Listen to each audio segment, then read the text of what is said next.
Yeah, good afternoon. Just come out for a bit of a look around for some sign today, and I thought this afternoon I'm going to upload some footage from recent hunts, and just wanted to share before I get into the actual footage. I just want to share what gear I've been using lately. I've had quite an upgrade. So yeah, this is my old Pulsar handheld I've been using, and I've had this for about 6 years now. Quite successfully. This thing's responsible for taking about 1,000 deer so far, easily 1,000. So mostly in Southland, but quite a few since I've been back up north here. Served me very well. I think when I bought this was just under $3,000, which I think was at the cheapest Pulsar you could get at the time. But yeah, since this one here, I've had quite an upgrade, so I'll just share that with you. This one never used to film, of course. Yeah, this one didn't record, which was a bit of a pain in the ass because I would have had some pretty cool footage out of it. So this was the old Quantum Light QV23V, which I just keep as a backup now. If I take someone else hunting with me, then they can have a go with that thing. But so now I've got the Pulsar AXION XQ30 Pro. Is that there? And as you can see, the size difference. There's quite a bit of size difference. Not that this one was really heavy to carry around, but this one's quite a bit lighter. The old one used to run on AA batteries, which was not bad, but yeah, and I had rechargeables. I used to use rechargeables in the old one. This new one here takes these batteries here, which is quite handy. I can switch them over between the scope and this if I have to, but I also have a lot of spare batteries all the time, so battery power on this thing lasts for, I found, about between 7 and 9 hours. The specs say 7 hours, but I've been out, I have it in standby mode sometimes, so it seems to get a bit longer. But yeah, if you're hunting for 7 hours at night time, you're doing quite well, which I usually do, hunt that long at night. Sometimes I go till the sun comes up in the morning, and then even longer.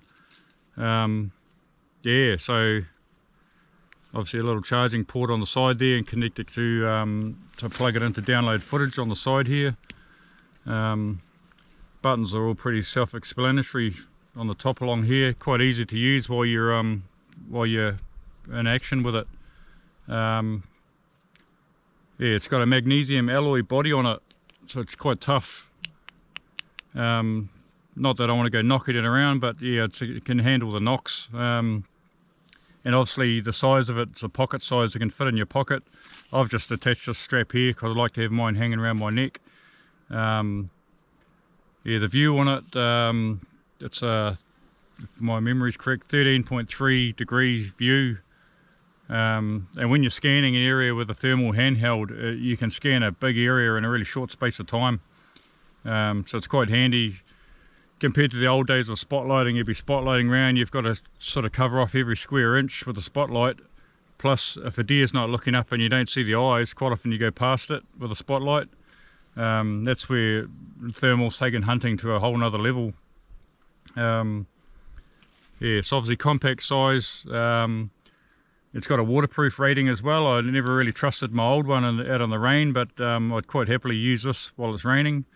Not that I hunt much during the rain, it's not really good fun, so yeah. So that's it in a nutshell there. It's got a 2 to 8 power zoom on it.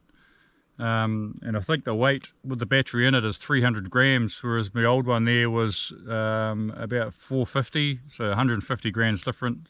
It's not a huge difference, but yeah, it's quite a bit more compact. So just yeah, if you're into saving on weight with gear, then it's certainly a small unit. And the sharp images of it, I wish I could get footage from the old one and compare it with the new technology. Like anything, as technology picks up and gets better and better year after year, in the last 6 years since I've bought my old one compared to this new one, I think from memory this is $2,600 it retails for.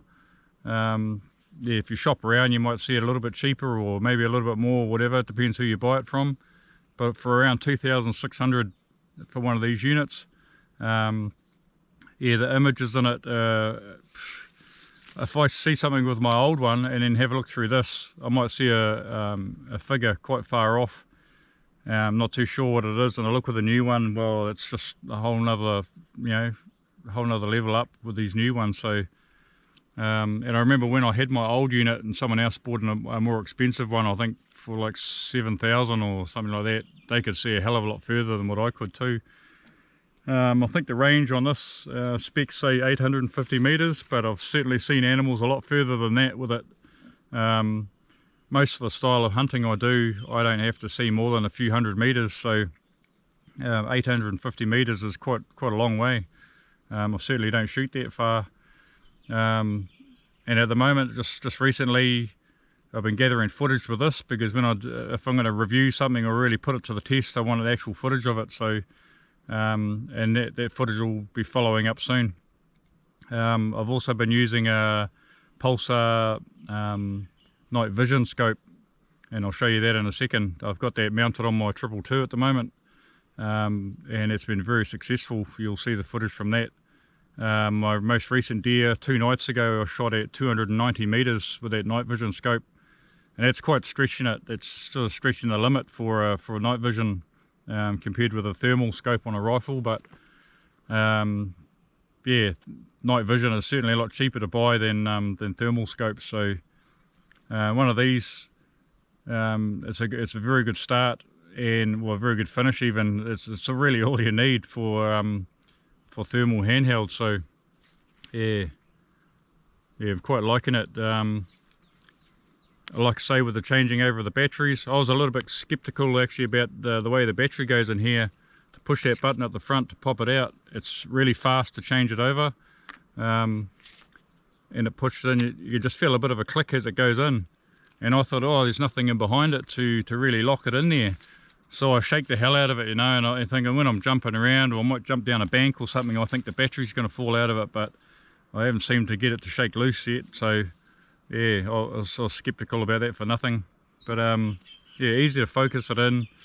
It's got all the usual settings for changing the black hot, white hot, red hot. I think there's eight different colours or whatever, but I really just use white hot, black hot, and sometimes red hot. I found I pick up animals clearer with the black hot and white hot on it. Whereas my old one only ever done white hot and red hot, and I used to use red most of the time. So yeah, won't go on about it too much. I'd rather let the footage speak for itself. I put some captions on the video while I'm putting the footage up, and yeah, so you just know, it'll help explain what I'm looking at, or what you're looking at really, and the difference between the old one and the new one. Yeah, it's a really tidy piece of kit. So that's the XQ30 Pro. Yeah, so I'd like to say I just wear this with a strap around my neck, around like that. So while I'm walking around using it, I got in the habit of using my left eye for my handheld. So I used to just have a torch above my scope before I put night vision and thermal gear on the scope. I just had a torch above the scope, so I'd use the thermal handheld, the old one, to locate the animal, and sometimes I'd get within 5 metres, 3 metres even one time, behind a deer, so close you can't even use the scope. So like I say, I wish I had that footage on the old one, but yeah, that would have been good, quite interesting for you to see. But so I use this to find the animals, and realistically you only need to see a little ear or something sticking out of the scrub. The first time I used thermal handhelds, I remember driving down a road and I looked with it out this window just for curiosity. I was driving down to a spot to use it, and I was driving down the road and I looked out the window with it, and I could see some glowing dots across the road. So I thought, oh, I'll check out what those glowing dots were. So I got out of my vehicle and walked up, and I'm looking down on the road, and a possum had obviously just walked across the road and dropped its droppings all the way across the road, and I could see those possum droppings from about 50 or 60 metres down the road as I'm driving down. You'll see moths flying across in front of you, glowing warm. So that's how detailed thermal gear is, and that was with the old one, and the new one's even brighter and even clearer, crisper image. Like I say, you'll see that in the footage. So yeah, I'll sort of get on with it now, and I'll show you the scope first. I was going to do a separate talk about the scope on another video, but I might as well get it out of the way now. I've been using them both together. So yeah, the thermal handheld and the night vision scope quite successfully.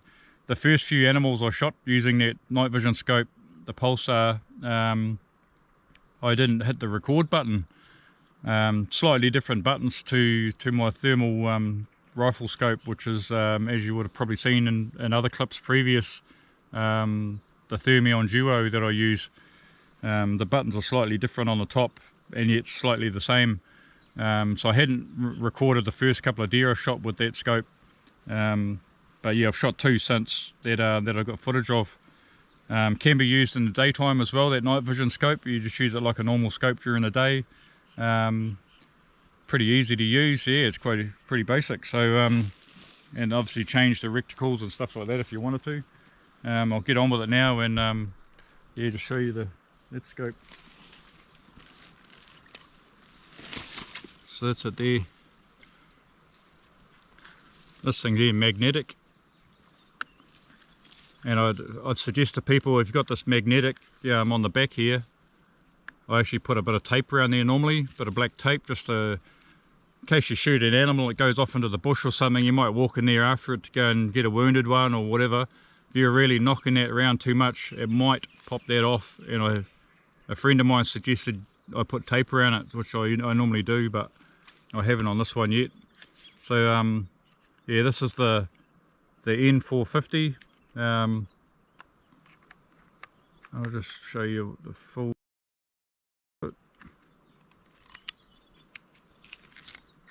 Yeah, around this side, that's the N450.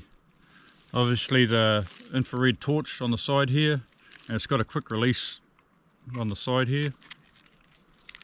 So you just pop that off. You can pop that torch straight off the side there. It's pretty quick setup. And just locks it back on. Lock it into whatever position you want. The front of that infrared torch here is adjustable as well. To turn it on, there's a little button at the back here, and the batteries. There's another thing I like about this. The batteries are interchangeable with the scope. These scopes obviously have an internal battery as well, and the usual record button, the zoom on the side. It's got a very good zoom on the scope as well. Yeah, it's pretty clear. Obviously focusing ring up the front here as well. So yeah, that's the DIGEX or DIGEX N450 Pulsar. Like I say, I'll let the footage speak for itself with this thing. And yeah, like I say, that shot 2 nights ago was 290 meters. I measured it out with the GPS. That's probably about as far as I'll shoot with this thing. I was quite impressed with it, but yeah.